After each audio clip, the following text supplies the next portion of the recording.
Miss হবে না আপনার পছন্দের টিভি শো। দেখুন জি5 অ্যাপে একদম ফ্রি। কাল থেকে তোমাকে ট্রেনিং দেবো, কিন্তু সকালে সূর্য ওঠার সঙ্গে সঙ্গে তোমাকে উঠতে হবে। এই তারপরে আমাকে রিভলভার চালানো শেখাবেন? সেসব দেরি আছে, তার আগে অন্য ট্রেনিং হবে। আমি দিদিভাইকে মেসেজ করে দিয়েছি। কি বললো? কিছু বলেনি, তবে মেসেজটা পড়েছে। তুমি বাপিকে পুরো ঘটনাটা বললে? বাপি কি বললো? অ্যাডিশনাল কমিশনারকে বাবা চেনে, বাবা ওনার সাথে কথা বলে নিচ্ছে। আমাদের একবার ওনার কাছে যেতে হবে। মেজির একটা ছবি, ওর সম্পর্কে যা যা জানো, সেদিন যা ঘটেছিল, আর এখন সোনার দোকানে গিয়ে যা খবর পেয়েছো, সেগুলো সব ওনাকে খুলে বলতে হবে। এখনই যেতে হবে? হ্যাঁ, এখনই। এমনিতেই তো পুলিশ তোমার মেজদিকে খুঁজছে। এই খবরটা জানিয়ে ওপর থেকে চাপ আসলে হয়তো খোঁজটা আরো তাড়াতাড়ি হবে। আমার মেজিবার জন্য বড্ড চিন্তা হচ্ছে। ও বাড়ি থেকে বেরিয়ে গেছে, কাউকে কোনো খবর দেয়নি, ওর ফোনও সুইচ অফ বলছে। তখন থেকে আমার ওর জন্য চিন্তা হচ্ছে, টেনশন হচ্ছে। বিশ্বাস করো, আমি জানি ও অনেক অন্যায় করেছে, যার জন্য ওকে ক্ষমা করা যায় না। তবু আমি ওর জন্য প্রে করেছিলাম, কেন জানি না।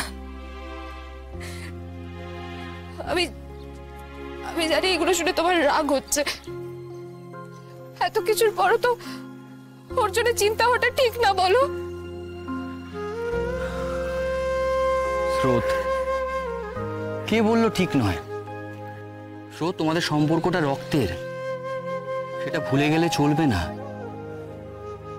তোমাদের 4 ভাই বোনের একে অন্যের জন্য নারীর টান রয়েছে। স্রোত, তোমরা যতই সম্পর্ককে অস্বীকার করার চেষ্টা করো, তোমাদের পরস্পরের প্রতি টান কোনো লজিক মানবে না। স্রোত, কখনো কখনো মন আমাদের মাথার কথা শোনে না, আর হয়তো সেই না শোনাটাও কিছু ভালো দিকও আছে। ভালো দিক? এই যে দিদি ভাই জানার আগে তুমি মেজদির খবরটা জেনে গিয়ে দিদি ভাইকে আটকে দিলে। এই যে মেজদির বিপদ হয়েছে জেনে আমরা এত কিছু করার চেষ্টা করছি, এগুলো তো হতো না যদি না তুমি মেজদিকে নিয়ে টেনশন করতে। মেজদি ভাই যদি পুলিশের আন্ডারে থাকতো বা ওর জেল হয়ে যেত, আমার এত কিছু মনে হতো না, সত্যি বলছি। অন্তত জানতাম যে ও সেফ আছে। কিন্তু এখনো কোথায় আছে, কি অবস্থায় আছে, আদৌ বেঁচে আছে কিনা কিছুই তো জানি না আমি। স্রোত, কিচ্ছু হবে না, তুমি দেখো, কিচ্ছু হবে না। পুলিশ তোমার মেজদিকে ঠিক খুঁজে বের করবে। স্রোত, তোমাকে এখন শান্ত থাকতে হবে।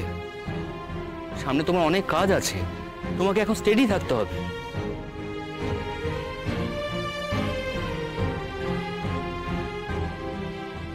আর শোনো, অনির্বাণের কেসটা যে অফিসার হ্যান্ডেল করেছে, তাকে এই খবরটা জানিয়ে রাখতে হবে। তাকে এই খবরটা জানিয়ে বলে রাখতে হবে যেন মেজদির ব্যাপার নিয়ে দিদিকে কোনো ফোন না করে। অনির্বাণদাকেও কথাটা বলে রাখতে হবে। না না না না না, অনির্বাণদাকে কিছু বলো না।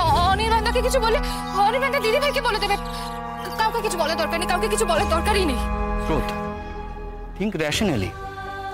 পুলিশ এই খবরটা জানতে পারলে নিশ্চয়ই দিদিভাইকে জানাবে, অথবা ফলো আপ করার জন্য তোমার দিদিভাই অফিসারকে ফোন করে সবটা জেনে নেবে। তাই দিদিভাইয়ের সাথে সাথে পুলিশকেও এটা জানাতে হবে, যাতে দিদিভাই কোনোভাবে না জানতে পারে। আর অনির্বাণদাকেও এটা জানিয়ে রাখতে হবে, ওই একমাত্র দিদিকে আটকে রাখতে পারবে। বুঝতে পেরেছ?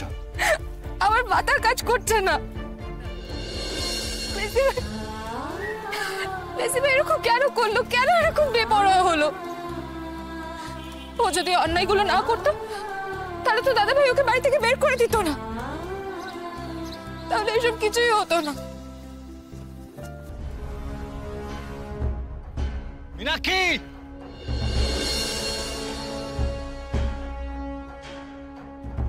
নীলাঞ্জনা,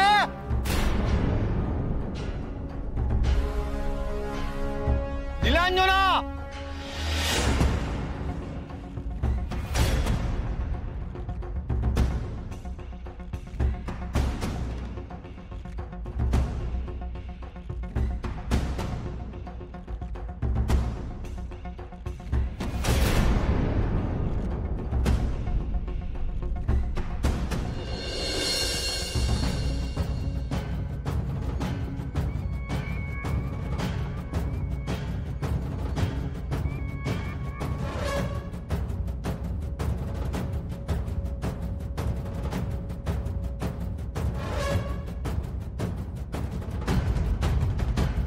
শহরে পাঠিয়ে দেবো সেই ভয় এখানে এসে ঘুমোচ্ছে।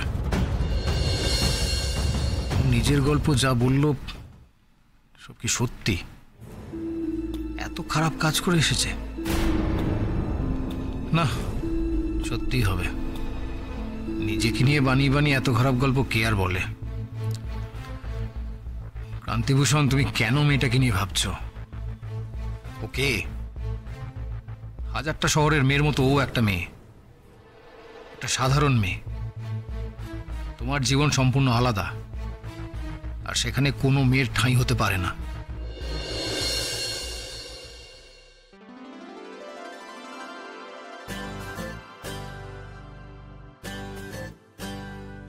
জলের দিকে সাপ থাকে, সাপে বিষ না থাকলেও শহরের লোক সাপ দেখে তো ভিড়মি খাবে।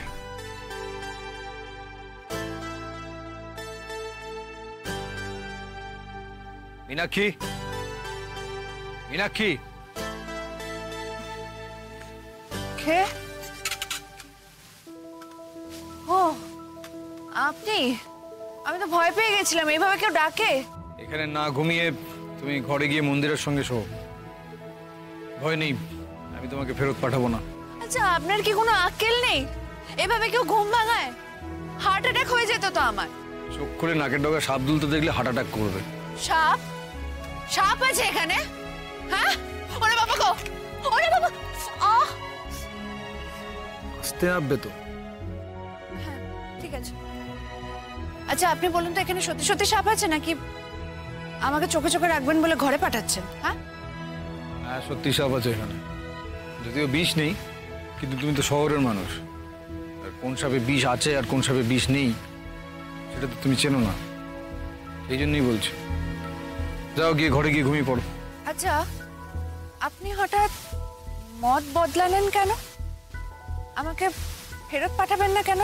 মনে হচ্ছে তুমি আমাদের কাজে আসতে পারো। কাল থেকে তোমাকে ট্রেনিং দেবো, কিন্তু সকালে সূর্য ওঠার সঙ্গে সঙ্গে তোমাকে উঠতে হবে। এই, তারপরে আমাকে রিভলভার চালানো শেখাবেন? সেসব দেরি আছে, তার আগে অন্য ট্রেনিং হবে। Good night. Good night. Zee five download করুন আর সব এপিসোড দেখুন একদম ফ্রি।